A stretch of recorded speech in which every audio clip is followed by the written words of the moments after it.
All right, let's get right into it. Today, we are taking a deep dive into the classic JRPG Xenogears. Now, you might think this is just a game about giant robots and epic fights, but trust me, it is so much more than that.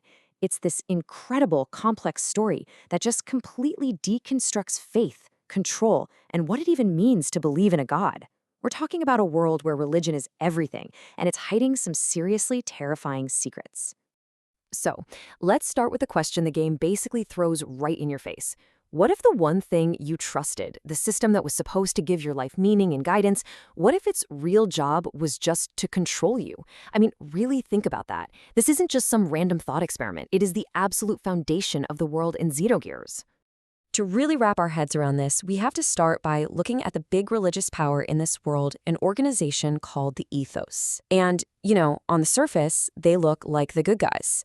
At first glance, the ethos seems like a total force for good, right? They preserve history, they provide a moral compass, they keep the peace between nations.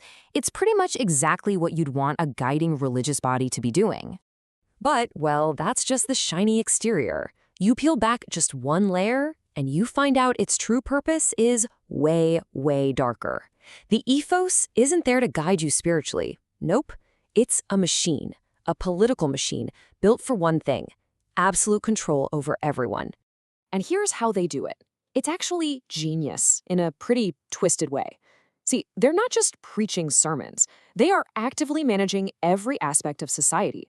By deciding who gets access to advanced tech, they keep people dependent. By literally rewriting history and hoarding all the important knowledge, they get to define what truth even is.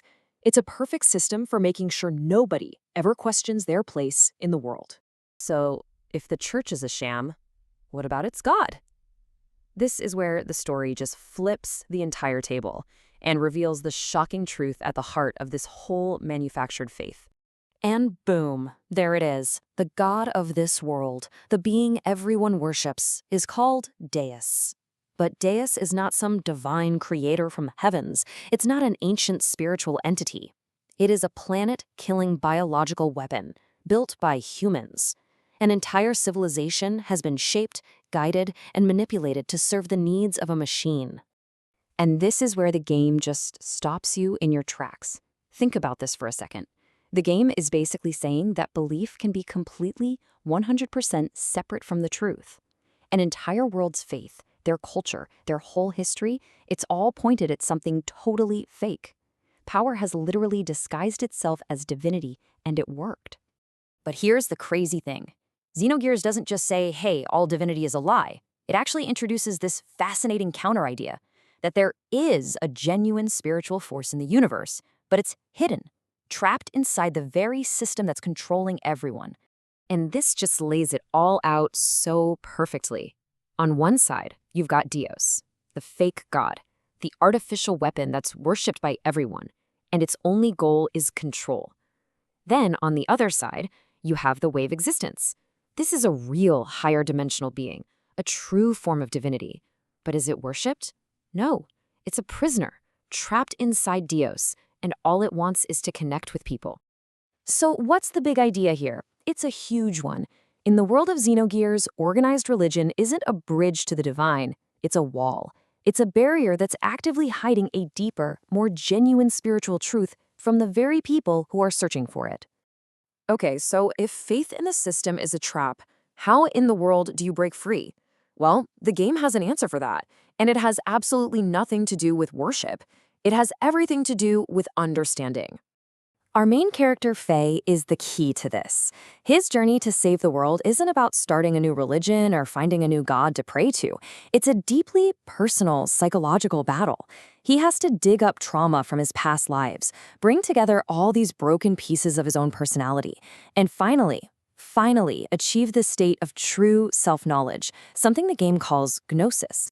And this quote, man, this just sums up the game's entire philosophy. It completely flips the script on what a savior is. True freedom, true salvation isn't something some god or messiah gives you. It's something you have to find inside yourself through the really hard work of becoming self-aware. So, let's pull all these threads together now. Let's look at the ultimate message Xenogears is trying to send. It's drawing this massive, bold line in the sand between religion as an institution and spirituality as a personal journey. It really couldn't be clearer when you see it side by side like this. On one side, you have institutional religion, which the game shows as a system of control that demands blind obedience and rigid rules. And on the other, you have the kind of spirituality the game champions, a personal path of awareness, which leads to true liberation through self-integration.